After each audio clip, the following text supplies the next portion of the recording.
Chris Carter here on the Locked On Steelers podcast. Today, I want to talk to you guys about Patrick Queen, what he's doing right now, how it's helping put the whole defense together. We'll also talk about how the Steelers offense is a lot more flexible than I think people are giving it credit for, and that's why I do think it can be better than what people project. We'll also talk about the good news on the injury front for the Steelers, all here on the Locked On Steelers podcast. Let's get into it.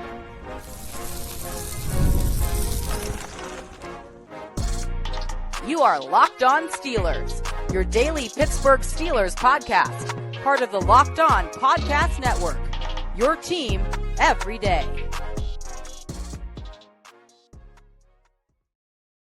Hello, welcome to the Locked On Steelers podcast. I'm your host, Chris Carter, bringing you your daily dose of all things in the Pittsburgh Steelers. As always, you can find the show on your favorite podcasting apps and on YouTube. Like this video if you enjoy it. Subscribe to this YouTube channel to get all of your daily Monday through Friday episodes, as well as our bonus content. Thank you for making us your first listen every day, because we're your team every day. And today's episode is brought to you by FanDuel Sportsbook, the number one sportsbook in America. Start your season with a big return on FanDuel. New customers can place a $5 bet and get started with $150 in bonus bets if your first bet of $5 or more wins. Visit FanDuel.com to get started. All right, Steelers fans. So we got a few different things to break into. I do want to get back to the offense because there was a take that I heard on ESPN that I thought was interesting, but we'll start with the defense because I feel like we haven't talked enough about them and what they offer as far as why I think they're doing certain things really, really well right now. But let's talk about Patrick Queen, because as I said, I thought this was his best game of the season. And when I looked at that, I looked back at the tape and I was just really impressed by his ability to go sideline to sideline, to read and sniff out the run, to anticipate what they were doing. And then even in just the raw reactions that he had to take away plays like a QB option, like I said, where Jaden Daniels had a clear angle and he limited it to a very short gain. These were all things that Patrick Queen was supposed to be able to do, that we were wondering what's going on, why wasn't it happening more often, and now it's starting to happen. And maybe it just took time for him to find his way in the Steelers defense, and it seems like he's finding it, and that could be the exact right thing this Steelers defense needs to put things together. We've talked about how I think that a big part of this defense, we know the defensive front is strong. TJ Watt, Cam Hayward, when Alex Highsmith's healthy, we'll talk about that injury in a little bit, but the addition of Preston Smith, the return of Nick Herbig, Larry Ogunjobi, Keanu Benton, all those guys up front are really tough. And we also know that the Steelers have good players in their secondary, Joey Porter Jr., Deshaun Elliott, Micah Fitzpatrick, all those guys pretty solid. But what was wondering was, could the Steelers finally have the linebackers to be the glue in between all of them to put it all together? And Patrick Queen was the biggest move this organization has made since drafting Devin Bush to try to fill that hole. Devin Bush, of course, didn't work out. I think Patrick Queen is really starting to work out. Mike Tomlin got asked about what Patrick Queen brings to the table and how he's improving. Listen to how Mike Tomlin talked about that in his Tuesday press conference when Brooke Pryor of ESPN asked him. Mike, you mentioned Patrick Queen as one of the guys on both sides of this rivalry. Last week against the Commanders, he was all over the place. How has he kind of settled into this defense, and how does he set a tone for that group? I think it's continual. I think he has shown more comfort with each passing week, and I think his production and consistency of play reflects that. I think it's reasonable to expect that to continue. In terms of his comfortability, he's always been comfortable. He's a guy that's comfortable within his skin. He realizes what we brought him here to do, and he's embraced that in terms of being a leader and hub of communication. Got no issue with that. I just think that over time it's reasonable to expect him to play faster, to see his talent show up more consistently, and him to play with the edge that we appreciate as he gets more comfortable within what it is that we do, how we put plans together, how he marches himself toward a 6 or 7 day preparation cycle. I'm excited about all of that moving forward. He's talked about wanting to be a villain in this rivalry. How do you see him kind of set the tone with that edge that you just mentioned he has? You know, he's going to have plenty of opportunity for that, I promise you. There's a lot of villains on both sides of this rivalry. So we're talking about, of course, Steelers, Ravens, Patrick Queen coming from the Ravens to the Steelers. I always thought, I said this, if you go back to way back in the episodes of last year, there was a time where Patrick Queen kind of made a tongue-in-cheek comment about how Mike Tomlin looked over him in the draft and this, that, and the third. And some people try to take it as, oh, he really doesn't like the Steelers. And I was like, that's an inside joke, because they actually really do admire each other. And if you're around them, you know that they've made those jokes a lot. And then, of course, he comes to the Steelers. And so that's one thing there. But to Mike Tomlin's point, like, he's Patrick Queen finding his way right now. I want to point this out to you. So you early on, missed tackles were a problem for Patrick Queen. He missed 4 tackles in the first game of the season against the Falcons. Then during the middle part of the season, against the Colts, Cowboys, and Raiders, he had 2 missed tackles in each of those games. Since then, he's missed 1 tackle in 3 straight games in total. Not each game, but total in that time, and he's made 13 tackles across those 3 games. I think actually, no, excuse me, 13 plus 6 is 19. I didn't account assisted tackles, but he's been showing his ability to cover the field in a lot of different ways, and I think he's starting to fit in with what the Steelers defense needs. And what's really interesting about this, and as Nick Farabaugh and I have talked about on this show before, part of what Patrick Queen has done really well in the past is rush the passer, and he hasn't had to do that a lot for the Steelers. They haven't really called upon him. In fact, in the last 3 games, he's done it more often than he had on average. I think he's had a total of 15 pass rush snaps in the last 3 games, but it's just not something that they're asking him to do too much of. But I think it's because they value him as a cover man and not as an elite coverage linebacker, but as a guy who's going to limit what teams can do over the middle. And that's a huge part of what the Steelers defense needs. Is they need a guy who's going to maybe not be the intercepting linebacker, not to be Ryan Shazier, because again, I think those guys are just extremely rare in the NFL. But to just be a guy that doesn't get exposed over the middle. And right now, he's kind of doing a pretty good job at that. If you look back at the plays that have been when he's been targeted in the past 3 weeks 14 times. He's allowed 9-ish catches here, or no, 11 catches here, but none have really gone for super big plays. The longest he's allowed is an 18-yard gain. He hasn't allowed a touchdown all season against them, and he's broken up 2 passes. And that's the solid play that they're paying for there. They wanted to see Patrick Queen be a guy that makes a difference at linebacker and put the pieces together for the Steelers defense. And I think he's doing that. He's living up. He's ascending into the role of being the glue guy that puts the defense together.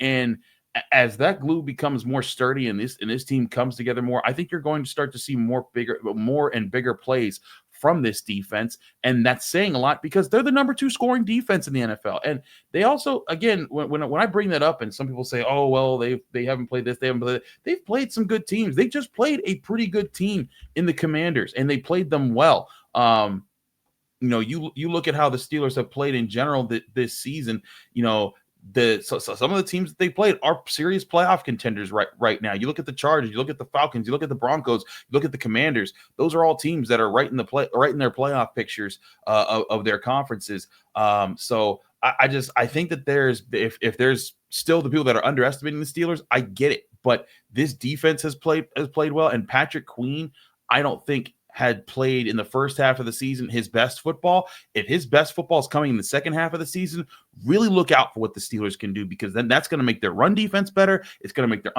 underneath coverage better. And when the underneath coverage is being taken away more consistently, that's what's going to lead to more of those riskier, deeper downfield throws. And it's actually going to give Minkah Fitzpatrick opportunities to make plays in the football, something I don't think the Steelers really forced opponents to do too much in the early part of the season. But I also wanted to get back to this offense, because there was something said on ESPN that I have to address that I think mischaracterizes what the Steelers did against the Commanders and what the Steelers could do for the rest of the season, and why I still think this is a top 10 offense when all is said and done this season. We'll get to all of that and more here on the Locked On Steelers podcast. I'm your host, Chris Carter. Stick with us. We'll be right back.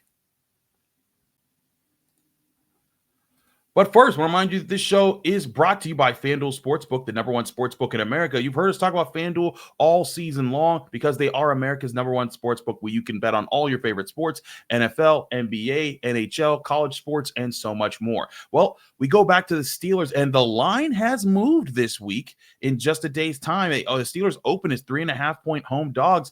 They're still underdogs at home, but that's been moved to 3 points, so slightly moving in their favor. The Steelers, the money lines remain the same. Ravens minus 172, Steelers plus 144, but the over-under has moved up a point to 48.5. So maybe there's some confidence in some offense that's going to happen this week. We'll see what happens here, but you can bet on all of that on FanDuel Sportsbook, the number one sportsbook in America. You can start the season with a big return on FanDuel today. If you're a new customer, you can get started with $150 in bonus bets if you hit on your first $5 bet today. That's $150 of free bets today to new customers if you just hit on your first $5 bet. Only on FanDuel.com. Visit FanDuel.com to download America's number one sportsbook.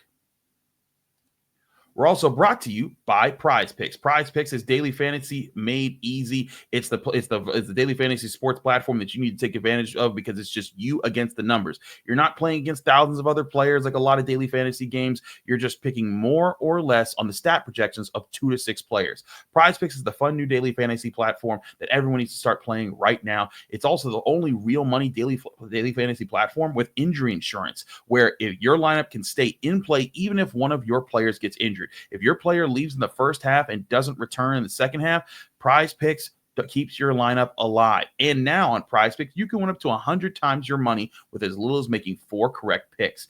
Prize Picks includes NFL, NBA, MLB, NHL, and college sports, and so much more. Download the Prize Picks app or go to prizepicks.com to sign up and play daily fantasy sports. That's prizepicks.com/LockedOnNFL. Use code LockedOnNFL, and you'll get $50 instantly when you play just $5. That's code LockedOnNFL to receive a $50 bonus for just playing $5. Prize Picks, run your game.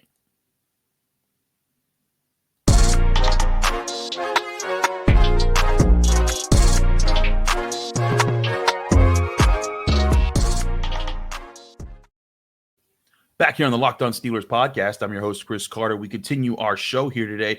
I want to talk about the Steelers' flexibility on offense. And I think it's being, I guess, undersold when we talk about this offense, because I was listening to ESPN and I was watching, I think it was Get Up or one of the morning shows as I was kind of doing my rounds at the Pitt facility, and I was waiting to interview some people there. And I saw Dominique Foxworth talking about the Steelers offense, and people were asking, oh, the Steelers contender. And he's like, well, this offense made some plays, but no, come on. They're not going to be able to depend on that kind of offense in a big game, even though that was just a big game between a 6-2 team and a 7-2 team. But excuse me. The thing that Dominique Foxworth minimized the Steelers offense to be, he said, oh, they're just depending on jump balls to George Pickens. That's not going to work in big games. That's just not going to lead to any grounds of consistency. And then I thought, wait a second. That's not what the Steelers did in that game. They threw maybe 2 jump balls to George Pickens. But and sure, the one touchdown was rather impressive and acrobatic. And then there was the sideline throw, but that was also a really good throw. It wasn't a jump ball. It was just a perfectly placed ball by Russell Wilson there. But the other touchdown, I mean, there was the easy throw to Pat Freiermuth that was well schemed up in a wide receiver pick play where Van Jefferson did not even touch a guy, but threw the right kind of pick to free up Pat Freiermuth. There was the slant that went 30 plus yards to George Pickens. That wasn't a jump ball. It was a proper read by Russell Wilson. And then, of course, there was the pass to Mike Williams, which wasn't a jump ball. It was just Mike Williams beat his man off the line. Russell Wilson recognized it, and he took advantage of it. There's also the check down pass to Jaylen Warren. This Steelers offense has so many ways to beat you. From George Pickens, now Mike Williams, you add to the picture. Calvin Austin's speed, plays a factor there. Pat Freiermuth, Darnell Washington are still a 1-2 punch at tight end, and then there's still the running game, and there's also throwing to those running backs. So with all those different things, I think the key thing is just, can Russell Wilson be the facilitator? And I think there was an interesting part of Mike Tomlin's press conference when I asked him, because I wanted to talk to him. If you remember, way back when, a month ago or so, when the Steelers announced that they were going to start Russell Wilson, and there were a lot of questions. Jay Glazer of Fox Sports went on the pregame show, and we all know Jay Glazer. He has a direct line to Mike Tomlin. I've seen them drink together. They're boys, they're buddies. And Jay Glazer said, Mike Tomlin told me he went Lone Ranger on this, and this is because we've all kind of gotten the understanding that Arthur Smith was okay with Justin Fields. Everyone else was kind of okay with Justin Fields, but this was Mike Tomlin's call to put in Russell Wilson. And in doing so, he put in Russell Wilson, and he's seen success. So I wanted to ask him, what about Russell Wilson's play gave him the confidence to make this move, and has he lived up to that fruition? And listen to the way Mike Tomlin answers this question, because it dives into why I think Russell Wilson is the right straw to stir the drink that the Steelers are putting together. Here's Mike Tomlin from Tuesday's press conference. Mike, when it comes to Russell, when you made the call last month to bring him in and start him, what parts of his game have come to fruition that you envisioned back then when you made that call that he's like, hey, this is what we expect he'll be able to do in our offense? I think he's still writing that story. To be quite honest with you, there were a myriad of reasons why I had the posture that I had, his resume being a component of it, his experience, and I thought his experience could be an asset to our unit and our team, and that's played out. His talents, his appetite for big moments, and I think that's played out some, but, there's a myriad of reasons, and I just think it'll be continually revealed because of the circumstances that he and we will be in. And I'm excited about facing those things with him. And I'm excited about him, quite frankly, getting better. He has had an appetite for getting better. Arthur Smith and those guys have done a really good job in terms of challenging him and getting him better. And so there's a get better component of this discussion as well, and one that I'm excited about discovering regarding him. Sometimes, man, you see guys that's been around as long as he has or has the type of resume that he has, they're somewhat resistant to new things or critiques and things of that nature, avenues in which men get better, and he's not resistant to any of those things, and that makes it fun as well. So I think it's really interesting, especially that last part when he dives in on Russell Wilson a little bit, and he says, him having the type of resume where some people are somewhat resistant to new things, but he's not, and he's a person that's embracing what the Steelers are doing. That tells me one thing about Russell Wilson. He's not coming in and trying to say, hey, it's my way, we're going to do this the way I want to. He is taking what Arthur Smith is coaching him to do and going and executing it. And that, to me, is what the Steelers have ultimately wanted from their quarterback for years. And I mean, going back to the Ben Roethlisberger days, like Ben Roethlisberger was at his best when he was running Todd Haley's offense, and they were smooth, they were attacking, they were feeding the right guys, they were having a balanced attack. That's when he was at his best. When Ben Roethlisberger was at his worst, it's when he kind of went rogue and tried to be Superman. And there were times that when he went Superman, it was fantastic, but there was also times he played right into the opponent's hands. And this is where I think Russell Wilson is a big asset to the Steelers right now, in that he is not trying to play hero ball. He's trying to be a facilitator. And that's a term that Mike Tomlin used in there, where I think that facilitation, that's not what Mike Tomlin said. Russell Wilson said that after the game, he talked about facilitating the offense. Mixing up my quotes here because I wrote a story about this. Go read my film study on Russell Wilson. I broke down how he's being a good facilitator for the Steelers offense. So I apologize for mixing up my quotes there. It's also late. I apologize. But again, looking at what Russell Wilson's able to do, he understands that this offense isn't about him. It's about everyone around him. And again, I saw someone in the comment section of yesterday's video saying, you're discrediting him. I'm not discrediting him. That's what makes him such a good player. To me, the best quarterbacks are facilitators. Tom Brady was maybe the best facilitator of all time, because he knew how to get the ball to his players and let them go to work. And that's where Russell Wilson, I think, has a great understanding of what this Steelers offense can be. It's not just jump balls to George Pickens. It's not just jump balls to Mike Williams. It's getting opportunities to get Darnell Washington in space and letting him use his huge 6'7" and apparently 300-plus pound frame, as Alfredo Roberts, the Steelers tight end coach, told us. It's letting Pat Freiermuth do what he does in space. It's getting Calvin Austin in space to use his speed. It's letting the run game open things up and also using them when they have space. There's so many ways to hurt you in this offense. And now also we're seeing this offensive line be starting to play a lot better. I think that's another thing that's going to really come to fruition for this Steelers offense. Zach Frazier's back. He's healthy. Mason McCormick's playing well. Broderick Jones just had his best game of the season. And yes, he still has to improve, but that's a good sign. Isaac Seumalo's healthy. Dan Moore is marching well. This could be a really good offense, not just the middle of the road offense that we've been saying on the Locked On Steelers podcast. Hey, if they just have a middle of the road offense, they're a really good team with an elite defense. They may be a really good offense. And that's what I'm trying to tell people right now is get excited for what you're about to see from the Steelers offense, because you look at the teams that they face, the Commanders, and listen, I recognize that some of these teams that I'm about to say, they're bad teams overall, but their defenses have done well this year in limiting opponents. And I'm gonna name these teams right now. You got the Commanders, the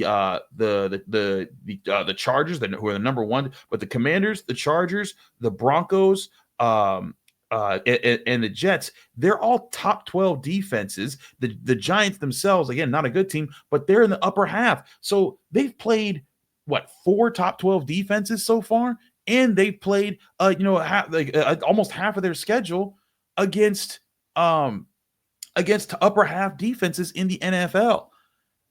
And they've been able to score. And Russell Wilson has been finding success there too. I don't think the Steelers should be discredited because people are like, oh, well, they haven't played this team, or they haven't played that. They haven't played the Chiefs yet. They haven't played this team yet. I think that this offense is showing that it can succeed. And, to what Alan Saunders and I brought up on yesterday's show, the AFC North defenses, while they'll be familiar with the Steelers as a team, they're not going to be familiar with this new offense. They haven't played Arthur Smith yet. They haven't played Russell Wilson in the Steelers yet. They've played the bad Steelers offenses for the last 3-4 years. Are they going to be ready? And again, these defenses are playing terribly. The Ravens defense looks like a joke right now. The Bengals defense looks like a joke right now. You look at their rankings as far as points allowed. They're in the bottom half of the league, the bottom quadrant even. So I say all that to say, I think this Steelers offense is extremely flexible, has multiple ways to hurt you. And if you're minimizing to say, oh, they're just jump balls here, you're just this, that, there, and you're trying to say, oh, it's just one way to hurt you, that's, that's what Russell Wilson wants you to think. That's what Mike Tomlin wants you to think. Oh, yeah, there's just one way. Just run the ball and jump ball. That's all it is. I think that's what the Steelers got coming for people is if you underestimate this offense, they're going to hurt you. And they have an opportunity to really show that against this Ravens defense that has been struggling for a while now this season. And if they're able to put that together, watch out. And I think the way you put it together is you keep finding that balance. You keep hitting different guys. You keep letting read the defense, react to what they're doing, take what they're giving you. That's what Russell Wilson's done at his best moments. That's what he needs to keep doing to make this offense even better.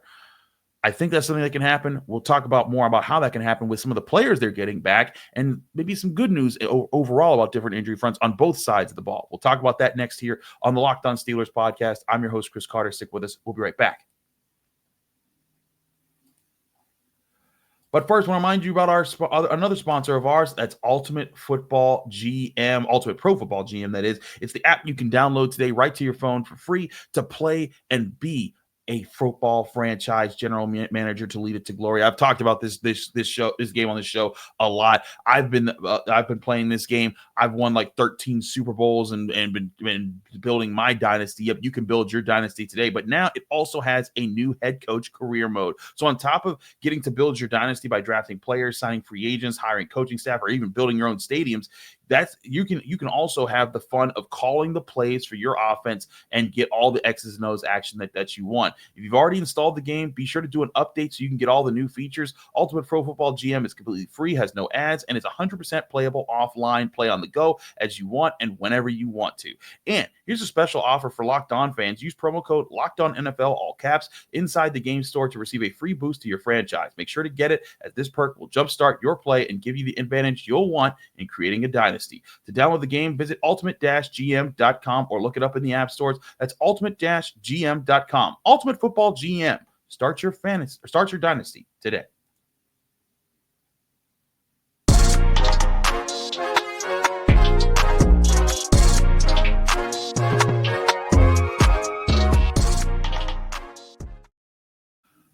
Back here on the Locked On Steelers podcast, I'm your host, Chris Carter. We get into let's talk about some of the injuries that the Steelers are going through right now. The big news is the best news for the Steelers. It's that Alex Highsmith, who looked like he had a really bad ankle injury, threw his helmet off, was in a lot of pain. And as a person who's talked to Alex a lot over the years, that dude's tough, man. And when I saw that, I was like, oh, that's a really bad sign.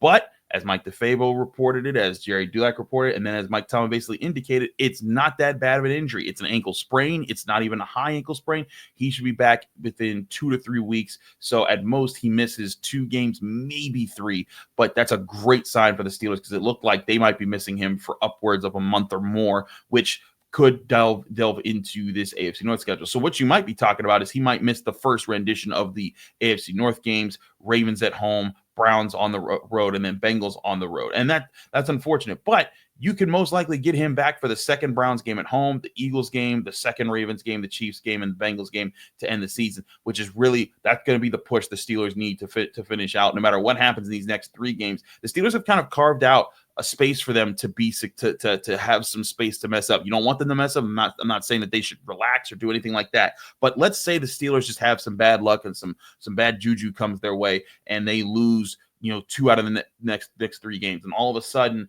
they're 8-4, and now you're thinking, oh man, this is a lot closer than I thought.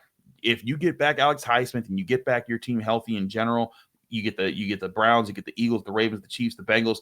That is not an easy slate to finish with. But if you're fully healthy, then you can be in that spot, and that's where Alex Highsmith coming in healthy could be a big boost for the Steelers. But also good news, Nick Herbig looks like he's actually gonna be back this week. Now we said that last week, and then and he was practicing a little bit. Then he kind of pulled out the end of the week. Seemed like Mike Tomlin was more confident that Nick Herbig was going to play this week as well. Now another person that you're looking at, Dante Jackson, looks like he's going to be back, and Dante Jackson hasn't been playing his best for the Steelers, but he's still a solid number 2 corner. And the other good thing is Corey Trice continues to look like he might be able to come back sooner rather than later. The Steelers, I think, need a Corey Trice on the outside for whenever Dante Jackson does get hurt, because Dante Jackson has gotten hurt quite a few times this season. And I think that's something that that's something the Steelers need to be prepared for.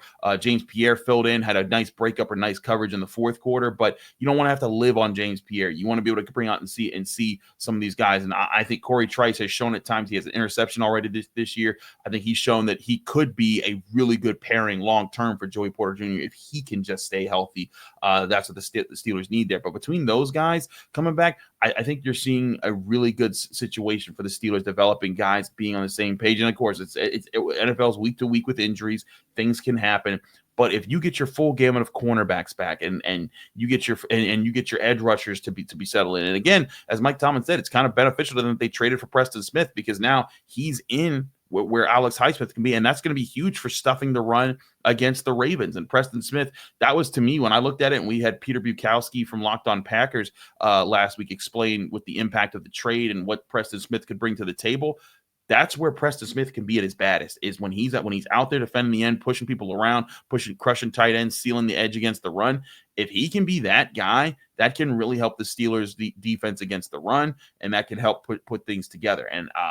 And if Nick Herbig's back, that gives them another person to give them a breather. Now, Nick Herbig, as we've talked about, needs to get better at defending the run. I thought that before he got injured, I think he started to show some progress there. One thing that I talked to Denzel Martin, the Steelers outside linebackers coach, and I think we played this clip on the show, but he talked to me about how, Nick Herbig, doesn't have to really learn something more than once. Once he learns it, it's learned and it's done, and he moves on from it. I think that's something that's a really good sign for his future with the Steelers defense. But looking at the health there, the health of the offensive line, Zach Frazier being back, like I said, I think Broderick Jones's elbow might be fully healed. He looked like he was punching a lot better. I went back over the film on both of those guys.